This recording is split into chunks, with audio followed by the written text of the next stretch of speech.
Okay, I'm here with our new music director, Matt Edey, and I'm very excited to have him with us, them with us. And that leads me to my first question is, Matt, would you just tell us a little bit about yourself, about your where you came from, how you came to Portland, yeah, your pronouns, all that. Okay. So I'll start and say was born in Southern California, right across the street from Disneyland. So the hospital there in Anaheim. So if we ever in a situation where we play Disney Seen It, I always win the tiebreaker for whoever was born closest to Disneyland. And I broke some college friends' hearts by doing that, because I had a friend who she always won that one because she was born in like Pasadena. And so and one day I was just like, Anaheim Hospital, gave her the address, and she was just blown away. So it's always a pivotal moment. Bree and I, our honeymoon was at Disneyland, so it's near and dear to our hearts. Nice. So that's where I was born. We lived there for 3 years, and then my parents wanted to get out of Southern California. So they took us to the middle of the desert in Arizona, to a small town called Parker. And I was raised there basically until I went to college up in Flagstaff. And kind of how I got into music is I was homeschooled, and I, like all the homeschoolers I knew, we all took piano and studied instruments. And at 12, I started with taking lessons from a professor in a nearby city, like Havasu City. His name was Dale Nybor, and he used to work with Adele Marcus, who was the dean of Juilliard's piano department back in like the 70s, kind of 70s and 80s. So that was kind of where he was from. And so when he moved out to Arizona, he retired, and he just taught, piano because he could. And so when I started with him, I had a couple lessons, and I'd already been taking piano before that too. So like I started with him, and he kind of pulled out a concerto. It was Mendelssohn's Piano Concerto in G minor. And he's like, I want you to do this, and I'll connect you with some orchestras to play it with. So my mom kind of freaked out, and I was like, it's a showmanship piece. It's, fast. And, I'd never played anything like that. And I was like, okay, fine, let's do it. So I did. I spent about a year learning that piece. And then I played it with multiple orchestras. We would travel around. He was very well. I mean, I only did this because of him. Like, he would call up. He was connected and be like, the dean is person for this university or that, and we'd just call up, and they'd be like, yeah, bring your student out, and they can play in our concert. I mean, that's how I did a lot of my performances. So I kind of did that with different music too, coming in later on, all through like high school.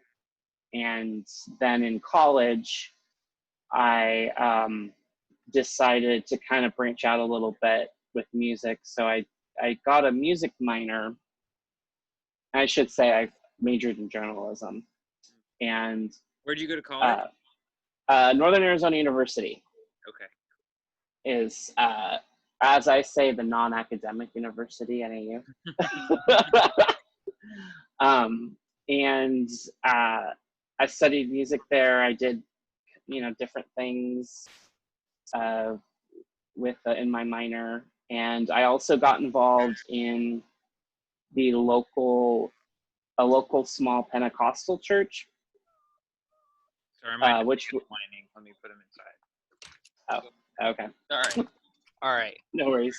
Go ahead. And so I literally, it was a very small, about 20 people. And my friend and I showed up. We were like the only two college kids. So we immediately stuck out. The pastor took us out to lunch that Sunday. And, we kind of told him, we were just starting college together, and, we might hop around a bit. And we ended up showing up the next week because we were just like, we didn't really figure out another place to go. So we just went back. And then he got put on drums. There was a praise team, so he got put on drums, and I was doing the slideshow, running the soundboard and the slideshow that Sunday. Like, it was literally, you do this, you do that. Like second Sunday. Yes. Wow. Second Sunday. And I developed a pretty close relationship with that pastor. He's Pastor Mike, and he was still pretty conservative. I mean, this was a Assemblies of God church, but he was not a Republican. It was scandalous in that community. So like we developed a pretty close bond. I volunteered there all through college, and then even after, for a bit. I worked with the youth. I led worship, building stuff. We were just, I ran a catering business out of the church, kind of under the table, because like there's some, I went through kind of various unemployment periods. So what the pastor would do is he would get a wedding, and he'd be like, hey, I have somebody who can make all your food. And so I would make all the food. I'd go do a Sam's Club run and make all the food in the church, and Oh wow, this is good for us to know. You know how to make food. All right. So yeah, I just lots of very weird experiences and things like that. I got my first staff job after college. In Ohio, I worked at a Lutheran church, an ELCA church, that was a really big music program, probably bigger than a recent grad volunteer worship leader, they should do. Like there was like this slump where I think they didn't have very many candidates apply, and I was the most qualified one. Yeah, you took advantage. Like, they were just like, nobody else, they said, they told me nobody else really came close to it. And I was like, really? Like, I don't fully, because after I left, they got like some amazing musicians to get the job. So I just, whatever reason, I just hit that right place, right time. So, but yeah, there was a choir, there were 2 praise teams, there was a bells group. They were very active, and I think ultimately, one, when like now would have done the job very differently, but 2, it was a big job for a part-time position. I think what they did was they had a full-time music director, and then they turned the position into part-time, but they didn't really reduce the workload. At least not in practice. I think on paper, but not like in practice. So I was working like 40, 50 hours a week at that job. Wow. on a part-time salary. And I, just got burnt out eventually. Because I had to work 2 jobs. I had to pay for myself. Not that I still loved the experience, and I still loved the people, and the church is it's just one of those things. And so I came back to Arizona, and continued to work at my previous church in a couple of different capacities. Like I basically volunteered for a place to live, so I wasn't getting paid, but like they gave me a place to live for a little bit while I landed back in Flagstaff. And then I decided to kind of move and go somewhere else, and I didn't know yet. So I went back home with my parents, and then I got a job in San Francisco at another Lutheran church. It was a sort of interesting, it was two churches that had just merged together.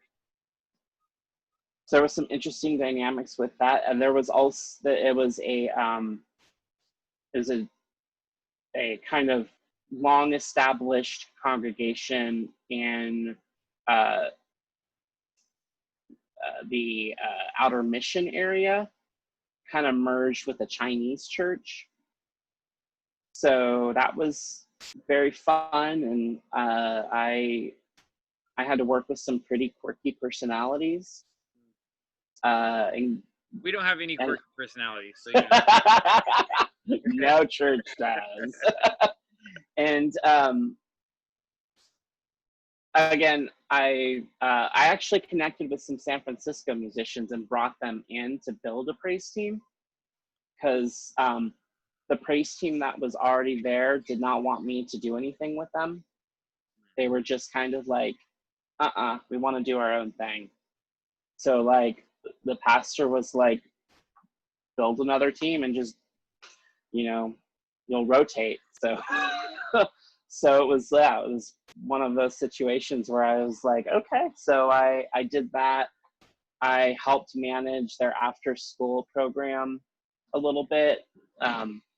Just lots of hats that I wore with that job, because it was just kind of, it was, in terms of staff, it was basically just me and the pastor and I.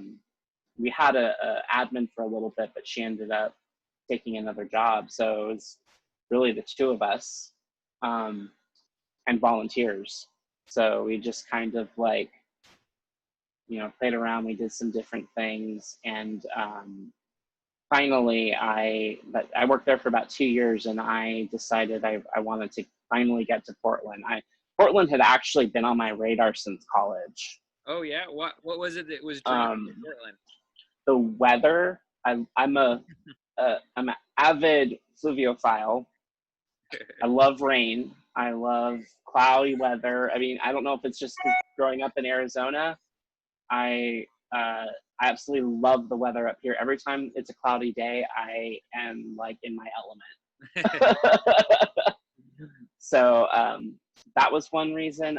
I loved the kind of walkability of Portland. Arizona is not a walking friendly state. You don't just. Well, maybe it was because we had a bunch of big luggage, but when we went to Disneyland, that was also not a walkable place, because we got dropped off like 2 blocks from our place. We had to walk for like a mile. So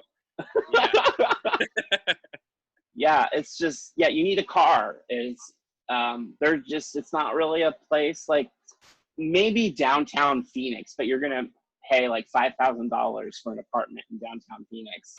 But so I really loved Portland. I visited Portland for the first time when I moved to San Francisco. I took a day trip, or not a weekend trip, up to Portland, and it was on my radar that I wanted to move to Portland. But then once I visited, it was like the deal was sealed. I was like, I'm going to be up here. It's happening. It's going to happen. And I ended up getting a job at it's a temp agency. I got a job when I felt done in San Francisco. So then I moved up here. I also got a job in Vancouver at a Methodist church to do music. And I did that for a number of years, and then just started kind of wanting to really settle here in Portland. I got my full-time job at the downtown Methodist church as an admin. And that's kind of, I guess, a generalization of sort of how I ended up here. Okay, wow, yeah. Doing what I do. So, Arizona, Ohio, San Francisco. Mm-hmm. All right. But so how long have you been here in Portland? This is my 7th year. Oh, okay. So you've been here for a bit now. Yeah, I have. Yeah. Cool. All right. Well, so a little like more fun question is this last Sunday I shared that my first ever cassette was DC Talk's Jesus Freak. So I'm curious what your first ever cassette or CD was. um, so my first cassette, I'm gonna have to look it up, but it was George Harrison. Okay. I can tell you, I know what album it is if I see it. Cloud Nine. Cloud Nine. Cloud Nine. George Harrison, Cloud Nine was my first cassette. And that's because of my mother. My mother is an Beatles fanatic.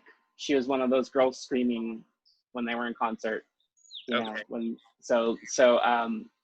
That was a carryover from my mom. But yeah, that was my first cassette. I would say my first real CD. I'm gonna say real CD, like because I bought it, versus stuff that was just given to me. My first CD would be Alanis Morissette's MTV Unplugged album Oh, for wow. Live One. That was probably my first CD, and I still am a huge Alanis fan. All right. Good to know. Good to know. We were recently talking in what group was it? I don't know. We were recently talking about the movie Dogma and how Alanis was God in that. So Yes. it seems like it's an applicable choice. It's relevant to be a fan of it. Yes. Okay. So then, a similar vein, like, so what? When you got to high school, what kind of music were you into in high school? So I was doing a lot of classical, and I was a little bit of a snob, as so many homeschooled students are. I was easily like, oh, I listen to Debussy and Franz Liszt. I don't listen to pop. I don't, I kind of went through that phase, but I also loved. I think some artists, Sixpence None the Richer was one of my go-tos. I had all their albums. My dad was a very big 10,000 Maniacs fan, which in my generation carried, being a 90s kid, carried over into Natalie Merchant being a huge presence in our house. And I still listen to, she's one of my favorites. We had Fleetwood Mac was always on at our house. I have some carryover influences from my parents. My dad was a huge Fleetwood Mac fan, and yeah, a lot of classic. David Bowie was another one.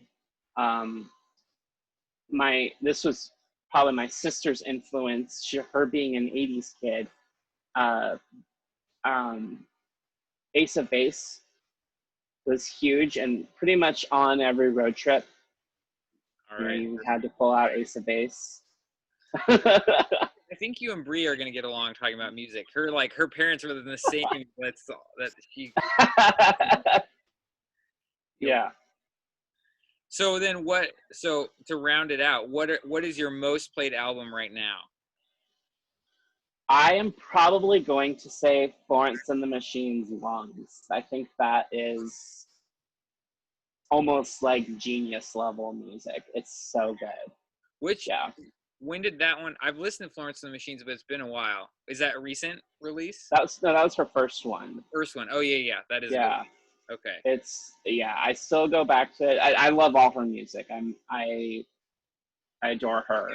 Although I have heard from like a friend of a friend of a friend who interned at the studio she recorded that with, that she is a nightmare to work with and throws fits. And I can see it because there's like a level of perfection in that production where she's like, it's never good enough. So they said that she's exactly who she is, and she's a nightmare. but the end result is like this incredible music. Cool. Okay, good. So we've gotten a little bit of your musical background for the pop. Well, not all of it Yeah. pop. Outside of worship music, what you're into. So Mm-hmm. okay. So my next question for you is, what drew you to Grant Park, and what are you most excited about? I,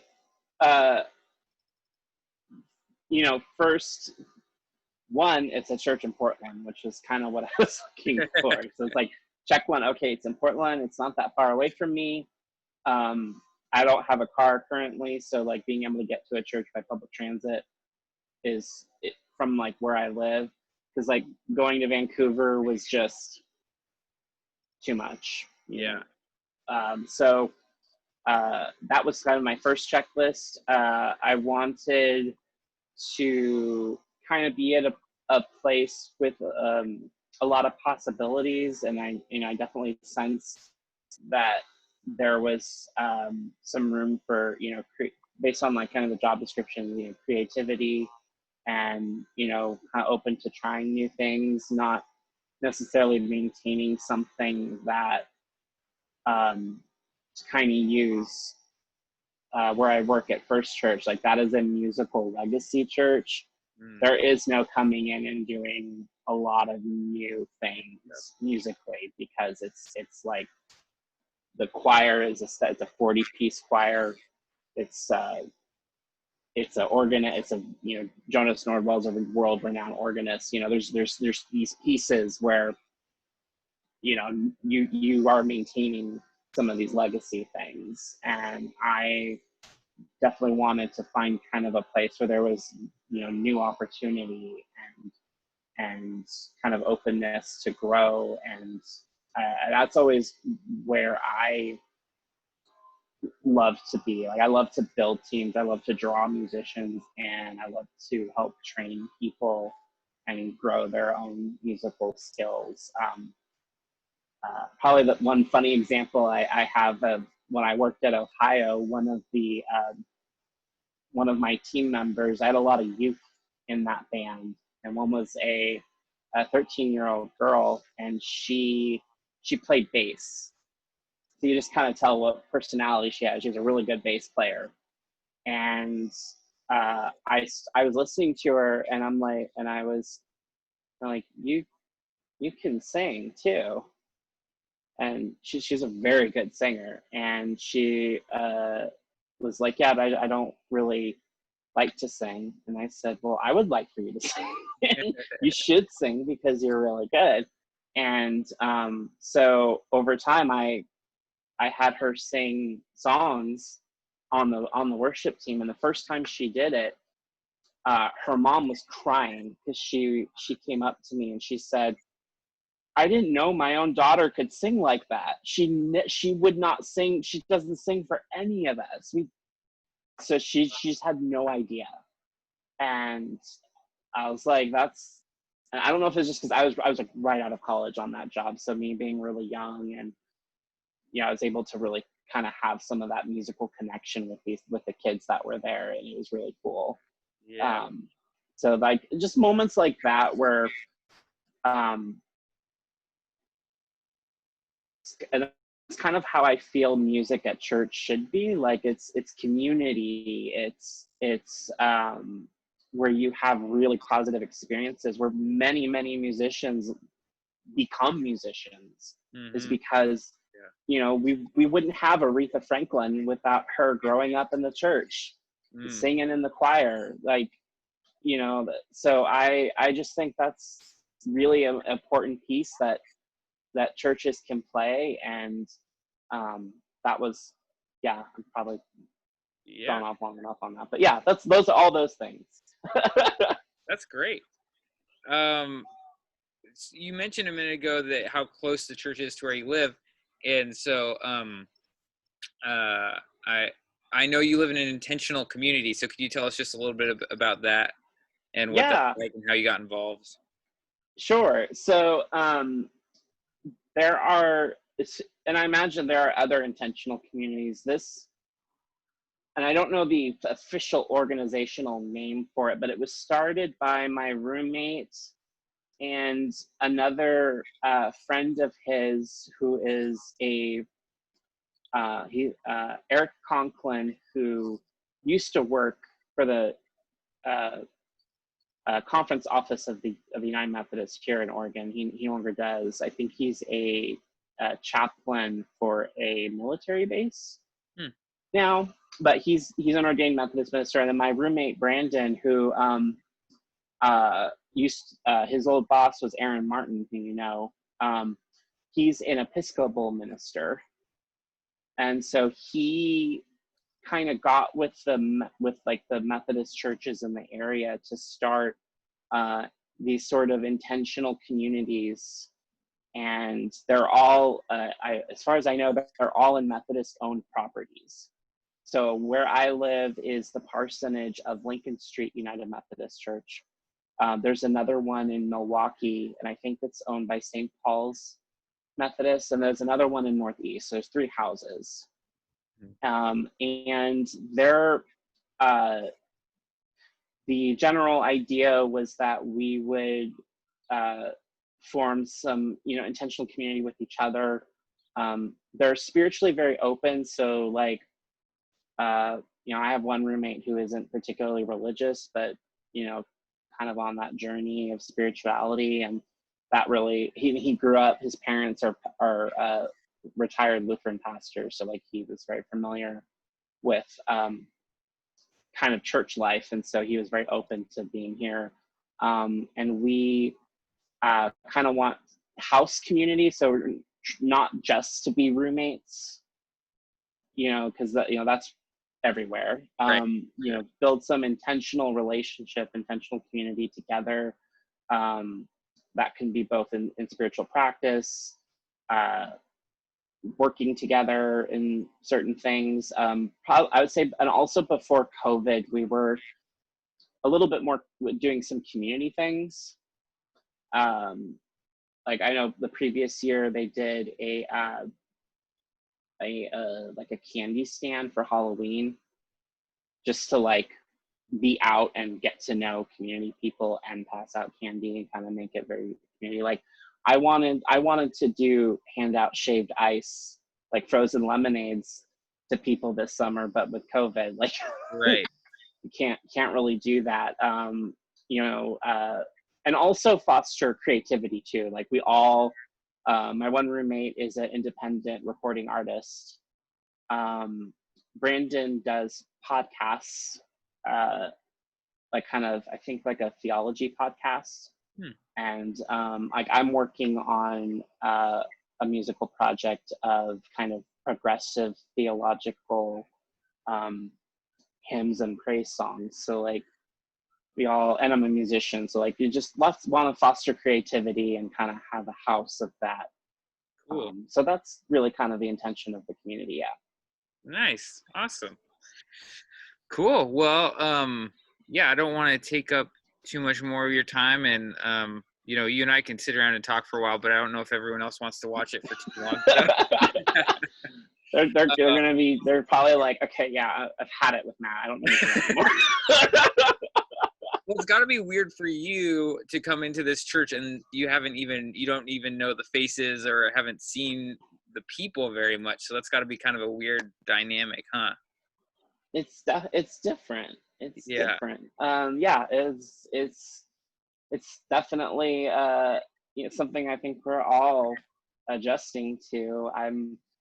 I like interacting with people, so it's a little like, but I also understand it, and hopefully, when we do the outdoor service, that'll be some chance to kind of interact, even though we'll all have masks on. Yeah, definitely, that'll be a chance. So, well, good. Well, now at this point, they'll all have seen you, and you won't have seen them, so they've got like a leg up on you. But yeah, but outdoor worship, it'll be great. So that's one more reason, everyone, to come to outdoor worship. yeah. So I'll have my ukulele. Yeah, with the ukulele. Cool. Well, Matt, thanks for taking time to get interviewed or whatever and put yourself out there to this new church you haven't actually met yet. So thank you for leading us and we're just excited you're joining us.